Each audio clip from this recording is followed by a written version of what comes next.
ബീഹാറിലെ പാറ്റ്നയിൽ പോസ്റ്റ്മോർട്ടത്തിനായി സൂക്ഷിച്ച മൃതദേഹത്തിൻ്റെ കണ്ണ് നഷ്ടപ്പെട്ട നിലയിൽ പാറ്റ്നയിലെ നളന്ദ മെഡിക്കൽ കോളേജ് ICUവിലാണ് ഈ സംഭവം. കണ്ണ് എലി കടിച്ചതാണെന്നാണ് ആശുപത്രി അധികൃതരുടെ വാദം. ബൽറാം നെടുങ്ങാടി ചേരുന്ന വിവരങ്ങളുമായി. ബൽറാം, ഗുഡ് മോർണിംഗ്, പറയൂ. Good morning SKN.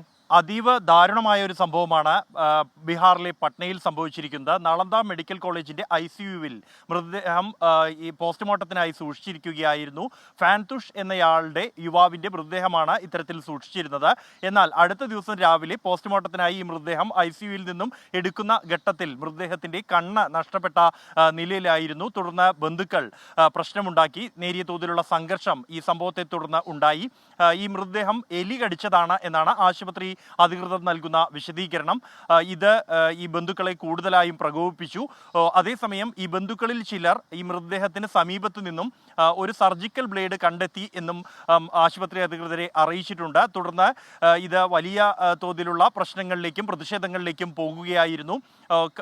കഴിഞ്ഞ വെള്ളിയാഴ്ചയാണ് വെടിയേറ്റ് ഗുരുതരമായി പരിക്കേറ്റ നിലയിൽ ഫാൻതുഷ് എന്നയാളെ ആശുപത്രിയിൽ പ്രവേശിപ്പിച്ചത്. തുടർന്ന് ഇയാൾ ICUവിൽ ചികിത്സയിലായിരുന്നു. ചികിത്സയിലിരിക്കെ വെള്ളിയാഴ്ച രാത്രി തന്നെ ഇയാൾ മരിക്കുകയായിരുന്നു.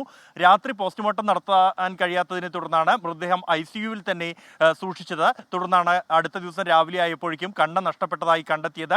സംഭവത്തിൽ എന്തായാലും ഒരു 4 അംഗ അന്വേഷണ സംഘത്തെ നിയോഗിച്ചിട്ടുണ്ട് എന്നാണ് ആശുപത്രി സൂപ്രണ്ട് ഡോക്ടർ വിനോദ് കുമാർ അറിയിച്ചിരിക്കുന്നത്. ബന്ധുക്കളുടെ പ്രതിഷേധം ഈ ആശുപത്രിയിൽ തുടരുകയാണ്. SKN. Okay, thank you. Balram നെടുങ്ങാണ്ടിയാണ് വിവരങ്ങൾ നൽകിയത്. ലാൽകുമാർ T പറയുന്നു, അദ്ദേഹം ശബരിമലയിൽ പോകുന്ന വഴി കൊട്ടാരക്കര വഴി പോയപ്പോൾ എൻ്റെ വീടിൻ്റെ മുന്നിലൂടെ പോയി എന്നാണ് പറഞ്ഞത്. കൊട്ടാരക്കര ടൗണിലല്ല എൻ്റെ വീട് എന്ന് നിങ്ങൾ അറിയുക. അത് മേലില എന്നൊരു ഗ്രാമത്തിലാണ്. അപ്പോൾ താങ്കൾ കൊട്ടാരക്കര വഴി പോയാൽ നമ്മുടെ സ്ഥലം തന്നെയാണ് അതൊക്കെ. അപ്പോൾ അവിടെയൊക്കെ കയറി ഒരു ചായയൊക്കെ കഴിച്ച് താങ്കൾ മടങ്ങി ശബരിമലയിലേക്ക് പോവുക സമാധാനമായിട്ട്.